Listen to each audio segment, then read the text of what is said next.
Hi friends, நீங்கள் பார்க்குறது இது உங்களுக்கு தெரியும், செங்கீரை தான். இது நான் 2 டைப்பாக போடுவேன். ஒன்று, கீரை பேக்கில் நிறைய விதைகள் போட்டு ஒரு 15 to 16 டேஸில் அதை எடுத்துருவோம் மைக்ரோகின்ஸ் லெவலில். இது பார்த்தீங்கன்னா ஒரு 4-5 விதைகள் போட்டு நல்லா பெருசாக க்ரோ பண்ணி இதை நாங்கள் என்ன பண்ணுவோன்னா பொரியல் பண்ணுற மாதிரி பண்ணுவோம்.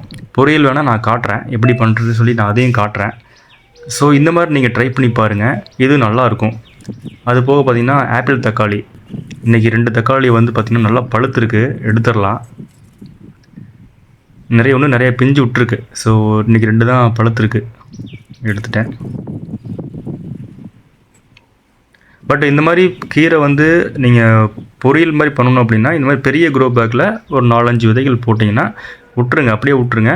அது கொஞ்சம் நல்லா பெருசாக வரும் பாருங்கள், இந்தளவுக்கு வந்துருக்கு பாருங்கள். இந்த மாதிரி பண்ணி பொரியல் பண்ணி சாப்பிட்டு பாருங்கள், அது ஒரு டிஃப்ரெண்ட்டாக இருக்கும். ஏன்னா இப்போ வெஜிடபிள்ஸ்லாம் பார்த்தீங்கன்னா உங்களுக்கு 30 to 40 டேஸ் ஆகும். பட் இதெல்லாம் உங்களுக்கு ஒரு 35 நாளுக்குள்ளே இந்த மாதிரி வந்துடும், நம்ம எடுத்துக்கலாம், ஹார்வெஸ்ட் பண்ணிக்கலாம். ஓகே, இந்த ஹார்வெஸ்ட் பிடிச்சா லைக் பண்ணி ஷேர் பண்ணுங்கள், சப்ஸ்கிரைப் பண்ணுங்கள். தேங்க்யூ.